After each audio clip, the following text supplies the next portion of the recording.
Hello, this is Chris Kinman, and I'm doing another presentation of an idea that's important to me when it comes to the concept of communal practices.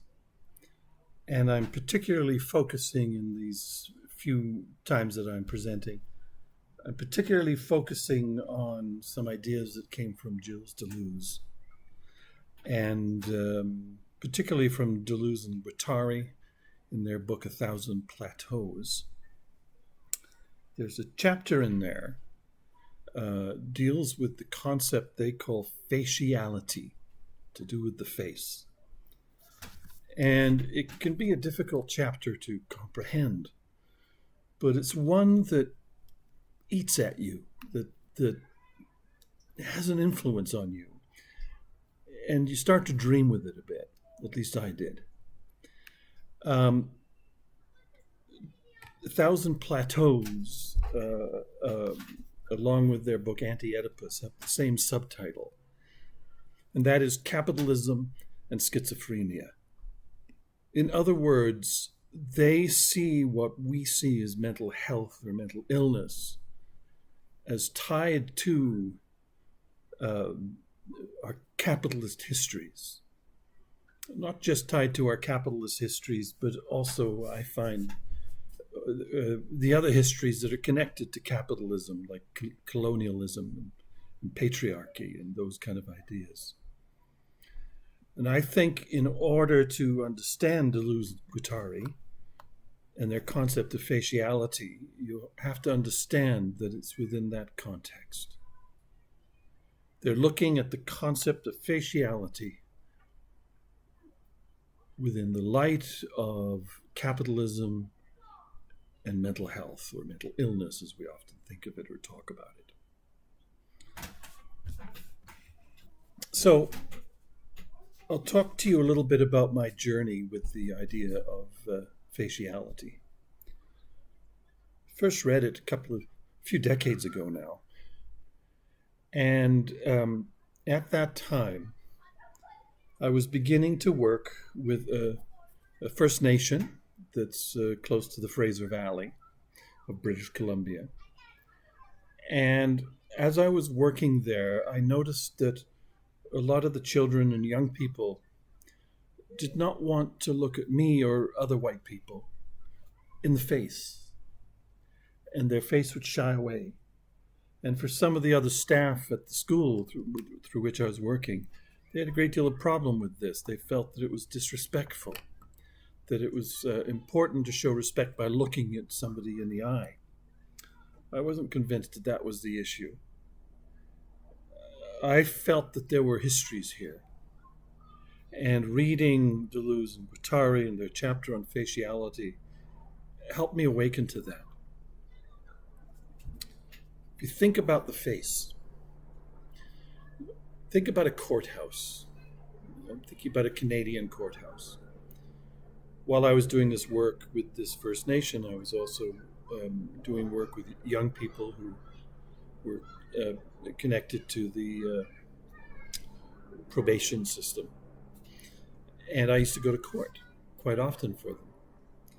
You'd go into the courthouse and you would sit in the, where the visitors would sit, and you look forward. And as you look forward and you look up, there's an image of the Queen in her face, high above everything else. An image of our colonial history, above all. Underneath the Queen is the judge, and she is facing us. She is facing towards the people that are in that room. And all we see is her face, because she's behind this desk. And so we see her face. So you see the Queen's face, and you see the judge's face. There in front of the judges are the lawyers. You don't see their faces because their faces are directed towards the Queen and towards the judge.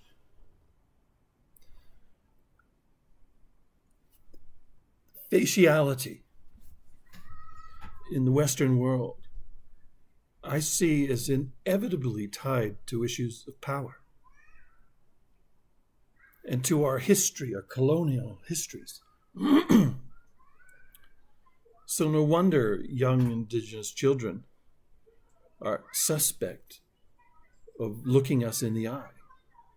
There's a history there, and there's a history that we need to take seriously. So in my work with this community, I did something different, and I went for car rides with them. And that way we were looking in the same direction together. Just occasional glances where we would join eyes, but looking the same way. I'd go for walks with them, often down by a river, and we would see the salmon moving upstream. We would see the eagles flying by and eating the salmon.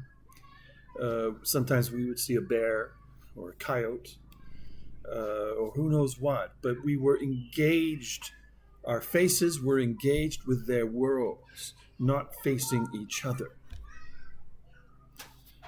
Other times, we would do art together. We would sit down and draw pictures together. And we would talk about those pictures.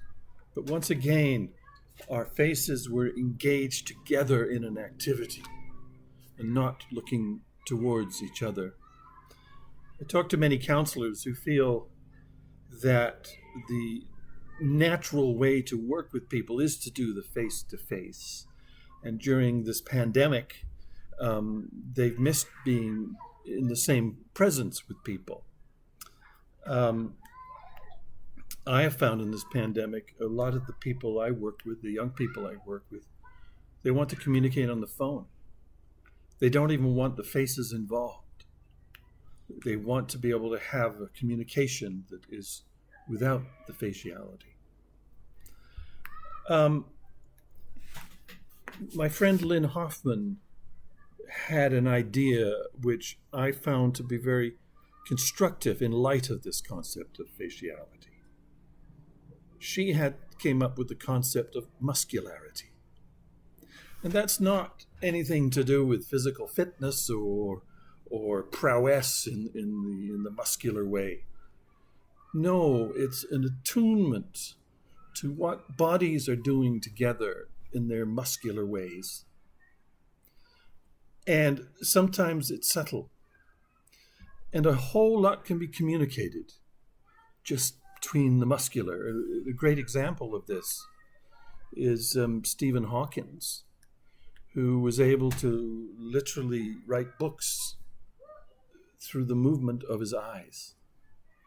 The muscularity of his eyes was all he had left, almost all he had left.